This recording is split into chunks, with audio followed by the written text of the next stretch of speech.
ಬಂಧುಗಳೇ, welcome to Sujaya Malnad ಚಾನಲ್ಗೆ ಮತ್ತೊಮ್ಮೆ ಸ್ವಾಗತ. ನಿಮಗೆ ಎಲ್ಲರೂ ಹೇಗಿದ್ದೀರಾ? ಎಲ್ಲರೂ ಚೆನ್ನಾಗಿದ್ದೀರಾ ಅಂತ ನಂಬಿರ್ತೀನಿ. ಬನ್ನಿ ನೋಡಿ ನಮ್ಮ ಏರಿಯಾ, ನಮ್ಮ ಊರು, ನಮ್ಮ ಏರಿಯಾ, ನಮ್ಮ ಜನ ಅಂತ ಎಷ್ಟು ಚೆನ್ನಾಗಿದೆ ಅಲ್ವಾ?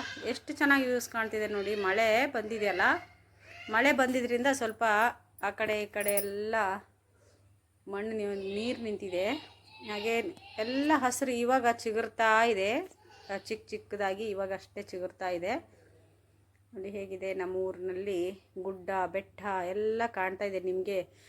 ನಮ್ಮ ಊರು ನೋಡಿದರೆ ನಿಮಗೆ ಕೆಲವರಿಗೆ ಏನನ್ಸುತ್ತೆ ಅಂದರೆ ನೇಪಾಳ ಕಡೆ ಇರುತ್ತಲ್ವ, ಆ ಥರ ಎತ್ತರ ಮನೆಗಳು ಗುಡ್ಡದಲ್ಲಿ, ಉತ್ತರಾಖಂಡದ ಕಡೆ ಆ ಕಡೆ ಎಲ್ಲ ಇರುತ್ತಲ್ಲ, ಹಾಗೆ ಅನಿಸುತ್ತೆ ನೋಡಿ. ಅಷ್ಟು ಚೆನ್ನಾಗಿದೆ. ಇನ್ನೂ ಮೇಲ್ಗಡೆ ಎಲ್ಲ ನಿಂತು ಹಾಕಲಿಲ್ಲ, ನಾನು ತೆಗಿಲಿಲ್ಲ ನೋಡಿ. ಇದು ನಮ್ಮ ಏರಿಯಾದು ಅರಳಿಕಟ್ಟೆಗೆ ನಾನು ಅಲ್ಲಿಂದ ನಡ್ಕೊಬಂದೆ. ಅಲ್ಲಿಂದನೇ ತೋರಿಸಿದ್ದು ನಿಮಗೆ. ಕೆಳಗಡೆ ಎಲ್ಲ ನೋಡಿ, ಆ ಕಡೆ ಕಾಣ್ತಾ ಇದೆಯಲ್ಲ, ಅದೆಲ್ಲ ಹಾಗೆ ಸುಮ್ಮನೆ ಹಾಗೆ ಹೋಗ್ತಾ ಇದ್ದೀವಿ ಒಂದು ರೌಂಡು ಪೇಟೆಗೆ. ಹಾಗೆ ಬಂದ್ವಿ ಸಾಗರದಿಂದ ನೋಡಿ. ತಾಳಗುಪ್ಪ ಇದೆ, ತಾಳಗುಪ್ಪದ ಗದ್ದೆ ಬೈಲು ಅಂತ ಆ ಕಡೆ ಎಲ್ಲನೇ ಸಿಗುತ್ತಲ್ಲ ಅದು ನೋಡಿ. ತಾಳಗುಪ್ಪ ರೈಲ್ವೆ ಸ್ಟೇಷನ್ ಅಂದರೆ ರೈಲ್ವೆ ಟ್ರ್ಯಾಕ್ ಸ್ಟೇಷನ್ ಮುಂದಿದೆ. ರೈಲ್ವೆ ಟ್ರ್ಯಾಕ್ ಹೆಚ್ಚಿಂದ ದಾಟಿ ಆ ಕಡೆ ಪೇಟೆಗೆ ಹೋಗೋದು. ಹಾಗೆ ಮನೆಗೆ ಒಂದು ಹಲಸಿನ ಹಣ್ಣು ತಂದಿದ್ರು, ಅದನ್ನು ಕುಯ್ಯೋಣ ಅಂತ ನಾನು ಹಲಸಿನ ಹಣ್ಣು ಕುಯ್ತಾ ಇದ್ದೀನಿ. ಹಲಸಿನ ಹಣ್ಣು ಕುಯ್ಯೋಣ, ತಿನ್ನೋಣ ಬನ್ನಿ ಎಲ್ಲರೂ ಸೇರಿಕೊಂಡು. ಹಾಗೆ ಯಾರೆಲ್ಲ ನನ್ನ ಚಾನಲ್ ಸಬ್ಸ್ಕ್ರೈಬ್ ಮಾಡದೆ ನೋಡ್ತೀರಾ, ಪ್ಲೀಸ್ ಸಬ್ಸ್ಕ್ರೈಬ್ ಮಾಡ್ಕೊಂಡು ನೋಡಿ. ಬೆಲ್ ಐಕನ್ ಒತ್ತಿ, ನಾನು ಹಾಕುವ ವೀಡಿಯೋದ ಪ್ರತಿಯೊಂದು ನೋಟಿಫಿಕೇಷನ್ ನಿಮಗೆ ಬರುತ್ತೆ. ಹಾಗೆ ಹಲಸಿನ ಹಣ್ಣು ಇವಾಗ ಸೀಸನ್ ಅಲ್ವಾ, ಹಲಸಿನ ಹಣ್ಣಿನ ಸೀಸನ್ನು ಎಲ್ಲರೂ ಸಿಗುತ್ತೆ. ನಮ್ಮ ಮನೇಲಿ ಈಗ ಇವರು ಯಾರು ತಂದು ಕೊಟ್ಟಿದ್ರು ಅಂತ ನನಗೆ ನೆನಪಿಲ್ಲ. ಹಣ್ಣು ತುಂಬ ಚೆನ್ನಾಗಿದೆ, ಯಾಕಂದರೆ ಯಾರು ತಂದು ಕೊಡ್ತಾ ಇರ್ತಾರಲ್ವ. ನಾನು ಫಸ್ಟ್ ತಿಂದು ನೋಡ್ತಾ ಇದ್ದೀನಿ.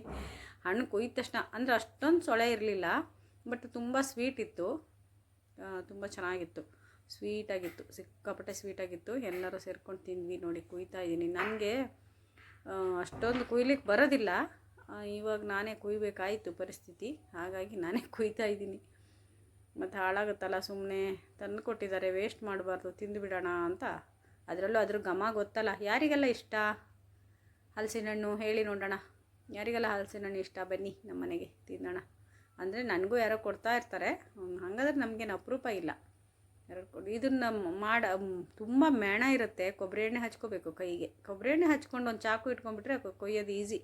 ಕೆಳಗಡೆ ಮಾತ್ರ ಏನಾರು ಹಾಸ್ಕೋಬೇಕು, ಅಂದರೆ ಪೇಪರು ಅಥವಾ ಒಂದು ಚೀಲ ಏನಾರು ಹಾಕ್ಕೊಂಡ್ರೆ ಆ ಕಡೆ ಇದಾಗೋದಿಲ್ಲ. ನಾನು ಎಲ್ಲಿ ಕುಯ್ತಿದ್ದೀನಿ ಅಂದರೆ ಯುಟಿಲಿಟಿ ಇರುತ್ತಲ್ಲ, ಅಲ್ಲಿ ಕುಯ್ತಾಯಿದ್ದೀನಿ. ಯಾಕೆಂದರೆ ಅಕಸ್ಮಾತ್ ಅಂಟೇನಾದ್ರು ಬಿದ್ದರೂ ಕೊಬ್ಬರಿ ಎಣ್ಣೆ ಹಾಕಿ ತೊಳೆದು ಒರೆಸ್ಬೋದು ಅಂತ ಯುಟಿಲಿಟಿಯಲ್ಲಿ ಕುಯ್ತಾ ಇದ್ದೀನಿ. ಇಲ್ಲಿ ಒಳಗಡೆ ಎಲ್ಲ ಕುಯ್ದರೆ ಇದಾಗುತ್ತೆ ಅಂದ್ಕೊಂಡು ಮಣ್ಣಾಗುತ್ತೆ ಅಂತ. ಅಷ್ಟೊತ್ತಿಗೆ ತಿಂದಾಯಿತು, ಹಣ್ಣೆಲ್ಲ ತಿಂದಾಯಿತು. ಬೆಣ್ಣೆ ತಂದಿದ್ದೆ ನಾನು. ಬೆಣ್ಣೆ ಮನೆಗೆ 1 kg ಬೆಣ್ಣೆ, ನಾನು ತಿಂಗಳು 1 kg ಬೆಣ್ಣೆ ತೊಗೊತೀನಿ ಅಷ್ಟೇ. ಅದರಲ್ಲಿ ನಾನು ಇವಾಗ ಏನು ಮಾಡ್ತೀನಿ ಅಂದರೆ ಅರ್ಧ kg ಕಾಯಿಸ್ತೀನಿ, ಇನ್ನು ಅರ್ಧ kg ಎತ್ತಿಟ್ಕೊತೀನಿ. ಮತ್ತು ಸಿಲ್ವರ್ ಪಾತ್ರೆಯಲ್ಲೇ ಕಾಯಿಸ್ತೀನಿ ನಾನು. ಯಾಕೆ ಅಂದರೆ ಸಿಲ್ವರ್ ಪಾತ್ರೆಯಲ್ಲಿ ತಳ ಅಂಟಿದ್ರೂ ಅದನ್ನು ಬಿಡಿಸ್ಬೋದು, ಬಿಸಿ ನೀರು ಹಾಕಿ ಸ್ವಲ್ಪ ಹೊತ್ತು ಕುದಿಸ್ಕೊಂಡ್ರೆ ಚೆನ್ನಾಗಿ ಬಿಡುತ್ತೆ. ಸ್ಟೀಲ್ ಆದರೆ ಬಿಡೋದೇ ಇಲ್ಲ, ಗಟ್ಟಿ ಅಂಟ್ಕೊಂಡ್ಬಿಡುತ್ತೆ. ಅದಕ್ಕೆ ಅದು ಕಷ್ಟ ಬಿಡಿಸೋದು. ಅದಕ್ಕೆ ನಾನು ಏನು ಮಾಡ್ತೀನಿ ನೋಡಿ, ಎಷ್ಟು ಗಟ್ಟಿಯಾಗಿದೆ. ನಾನು ಚೂಕು ಕುಯ್ಕೊಂಡು ತಿಂದುಬಿಟ್ಟಿದ್ದಾರೆ ಮಕ್ಕಳು ಆಗಲೇ. ಇವಾಗ ನೀರು ಹಾಕಿ ಸ್ವಲ್ಪ ಗಟ್ಟಿಯಾಗಿದ್ದೆ, ಫ್ರಿಜ್ಜಲ್ಲಿ ಇಟ್ಟಿದ್ದೆ ನಾನು ಸ್ವಲ್ಪ ಹೊತ್ತು.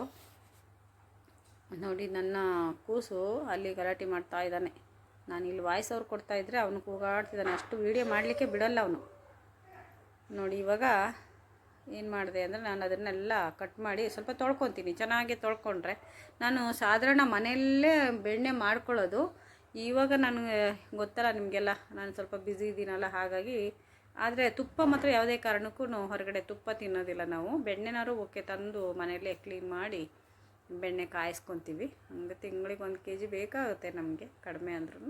ಈಗ ನಾನು 5-6 ಏಲಕ್ಕಿ ಸಿಪ್ಪೆ ಹಾಕ್ತಾಯಿದ್ದೀನಿ. ಏಲಕ್ಕಿ ಅಲ್ಲ, ಏಲಕ್ಕಿ ಸಿಪ್ಪೆ ಹಾಕಿದೆ. ಅದಕ್ಕೆ ಮತ್ತೆ 1-2 ಇದು ತುಳಸಿ ಎಲೆನ ತೊಳೆದ್ಬಿಟ್ಟು ಹಾಕಿದ್ದೀನಿ. ಹಾಗೆ ಒಂದು 10 ಕಾಳು ಮೆಂತ್ಯ ಹಾಕಿದೆ, ಅಂದಷ್ಟೇ ನಾನು ಹಾಕೋದು. ವೀಳ್ಯದೆಲೆ ಹಾಕ್ತೀನಿ. ಇವತ್ತು ವೀಳ್ಯದೆಲೆ ಇರಲಿಲ್ಲ, ಹಾಗಾಗಿ ಇವಾಗ ನೋಡಿ ಗ್ಯಾಸ್ ಆನ್ ಮಾಡಿ ಕಾಯಿಸ್ಕೊಂಡ್ಬಿಡೋಣ. ಅದ್ರ ಪಾಡಿಗೆ ಅದು ಕಾಯುತ್ತೆ. ಒಂಚೂರು ಬೆಣ್ಣೆ ಕಾಯಿಸೋದು ಅಂತ ಗೊತ್ತಲ್ಲ ಎಲ್ಲರಿಗೂ. ಏನು ಅಂದರೆ ಬೆಣ್ಣೆ ಕಾಯಿಸೋದು. ಬೆಣ್ಣೆ ಮನೆಯಲ್ಲೇ ಕಾಯಿಸೋದ್ರಿಂದ ತುಂಬ ಆರೋಗ್ಯವಾಗಿರುತ್ತೆ.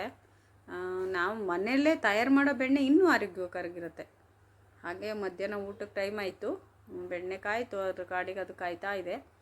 ನಾನು ಮಧ್ಯಾಹ್ನ ಬೆಳಿಗ್ಗೆ ಬನ್ಸು ಮಾಡಿದ್ದೆ ಅಲ್ಲ, ಬಾಳೆಹಣ್ಣಿನ ಬನ್ಸ್ ಮಾಡಿದ್ದೆ ಅಲ್ಲ, ಅದನ್ನು ಕರೆದಿದ್ದು ಬಾಣಲೆಯಲ್ಲಿ ಎಣ್ಣೆ ತೆಗೆದಿರಲಿಲ್ಲ ನಾನು ಇನ್ನು. ಅದಕ್ಕೆ ಹಪ್ಪಳ ಕರ್ಕೊಂಬಿಡೋಣ ಅಂತ ಹಪ್ಪಳ ಸಂಡಿಗೆ ಎಲ್ಲ ಕರ್ಕೊತಾ ಇದ್ದೀನಿ ಮಧ್ಯಾಹ್ನ ಊಟಕ್ಕೆ. ಇವಾಗ ನೆಂಚ್ಕೊಳ್ಳೋಕೆ ಏನಾದ್ರು ಬೇಕೇ ಬೇಕು. ಬೇಸಿಗೆಲ್ಲಾದರೆ ನೆಂಚ್ಕೊಳ್ಳೋಕ್ಕೇನು ಬೇಕಾಗಲ್ಲ. ಒಂದು ತಂಬಳಿ, ಒಂದು ಉಪ್ಪಿನಕಾಯಿ ಇದ್ದರೆ ಸಾಕಾಗುತ್ತೆ. ಇವಾಗ ನಮಗೆ ಚಳಿಗಾಲ ಅಲ್ವಾ, ಚಳಿ ಅಲ್ವಾ, ಮಳೆಗಾಲ ಇರೋದ್ರಿಂದ ಎಷ್ಟೇ ಸಾಂಬಾರು ಚೆನ್ನಾಗಿದ್ರು, ಪಲ್ಯ ಸಾರು ಏನೇ ಇದ್ರೂ ಅದ್ರ ಜೊತೆಗೆ ಕುರುಕುಳು ಪರ್ಕುಳು ಇರಲೇಬೇಕು. ಏನಂತೀರಾ? ಹ್ಞೂ ಅಂತೀರಾ? ಹ್ಞೂ ಅಂತೀರಾ ಹೇಳಿ ನೋಡೋಣ. ನೋಡಿ ಹಪ್ಪಳಗಳನ್ನೆಲ್ಲ ಕರ್ಕೊತಾ ಇದ್ದೀನಿ ನಾನು. ಇದು ಹಪ್ಪಳ ನಾನು ಮಾಡಿದ್ದಲ್ಲ, ಬೇರೆಯವ್ರ ಹತ್ರ ಇಸ್ಕೊಂಡಿದ್ದು, ಅಂದರೆ ದುಡ್ಡು ಕೊಟ್ಟು ತೊಗೊಂಡಿದ್ದು. ಅಕ್ಕಿ ಹಪ್ಪಳ ಇಲ್ಲೊಬ್ಬರು ಮಾಡ್ತಾರೆ ಮನೇಲಿ, ತುಂಬ ಕ್ಲೀನಾಗಿ ಮಾಡ್ತಾರೆ, ಹಾಗಾಗಿ ತೊಗೊಂಡೆ ಅವ್ರ ಹತ್ರ. ಹಾಗೆ ನಾನು ಇವಾಗ ಮಜ್ಜಿಗೆ ಮೆಣಸು ಮಾಡಿದ್ದೆ, ಒಂದು 5 kg ಮಜ್ಜಿಗೆ ಮೆಣಸು ಮಾಡಿದ್ದೆ ಬೇಸಿಗೆಯಲ್ಲಿ. ಎಲ್ಲ ಖಾಲಿ ಆಗ್ತಾ ಬಂತು, ಸ್ವಲ್ಪ ಸ್ವಲ್ಪ ಇದೆ ನೋಡಿ. ಅದನ್ನು ಸಣ್ಣ ಉರಿಯಲ್ಲಿ ಕರಿಬೇಕು ಮಜ್ಜಿಗೆ ಮೆಣಸು ಮಾತ್ರ, ಇಲ್ಲಾಂದರೆ ಸೀದೋಗುತ್ತೆ. ಮೇಲ್ಗಡೆ ಸೀದೋದಂಗೆ ಕಾಣಿಸುತ್ತೆ ನಿಮಗೆ, ಒಳಗಡೆ ಗರಿ ಗರಿ ಆಗೋದೇ ಇಲ್ಲ. ಅದಕ್ಕೋಸ್ಕರ ಸಣ್ಣ ಉರಿಯಲ್ಲಿ ಹುರಿತಾ ಇದ್ದೀನಿ. ಆ ಕಡೆ ತುಪ್ಪ ಕಾಯ್ತಾ ಇದೆ ನೋಡಿ, ಕಲರ್ ಚೇಂಜ್ ಆಗ್ತಾ ಬಂತಲ್ವಾ. ಇವಾಗ ನಾವು ತುಪ್ಪ ಕಾಯ್ತಾ ಅಂತ ನೋಡ್ಕೊತ ಇರಬೇಕು. ಸ್ವಲ್ಪ ಆಡಿಸ್ತಾ ಇರಬೇಕು ಪಾತ್ರೆನ. ಸ್ವಲ್ಪ ಸಣ್ಣ ಉರಿಯಲ್ಲಿ ಬೇಯಿಸೋದ್ರಿಂದ ನೋಡಿ ಒಂದೊಂದೇ ಬೇಯ್ತಾ ಇದೆ. ಚಿಕ್ಕ ಚಿಕ್ಕದೆಲ್ಲ ಬೇಗ ಬೆಂದ್ಕೊಳ್ಳುತ್ತೆ. ಸ್ವಲ್ಪ ಕಪ್ಪಾಯ್ತು ಅಂದಷ್ಟು ತೆಗಿಬೇಕು, ಗರಿ ಗರಿ ಆಗುತ್ತೆ. ಒಂಥರ ಕ್ರಿಸ್ಪಿಯಾಗಿ ಆಗುತ್ತಲ್ಲ, ತಿನ್ನಲಿಕ್ಕೆ ಸಖತ್ತಾಗಿರುತ್ತೆ ಊಟದ ಜೊತೆಗೆ ನೆಂಚ್ಕೊಳ್ಳೋಕ್ಕೆ. ನೀವೆಲ್ಲ ಯಾರು ಮಾಡಿದ್ದೀರಾ?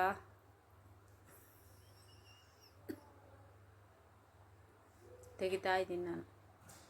ಯಾರಾದರೂ ಮಾಡಿದರೆ ಕಮೆಂಟ್ ಮಾಡಿ. ವಿಡಿಯೋ ಇಷ್ಟ ಆದರೆ ಲೈಕ್ ಮಾಡಿ, ಶೇರ್ ಮಾಡಿ. ವಿಡಿಯೋಕ್ಕೆ ಒಂದು ಲೈಕ್ ಕೊಡೋದು ಖಂಡಿತ ಮರಿಬೇಡಿ friends. Thank you so much video ನೋಡಿದ್ದಕ್ಕೆ. ನೋಡಿ ಎಲ್ಲ ಆಯಿತು, ಒಂದೊಂದೇ ಅಂದರೆ ಸ್ವಲ್ಪ ಕಪ್ಪಾಗಿ ತೆಗೆದೆ. ಬಾಯ್ ಬಾಯ್.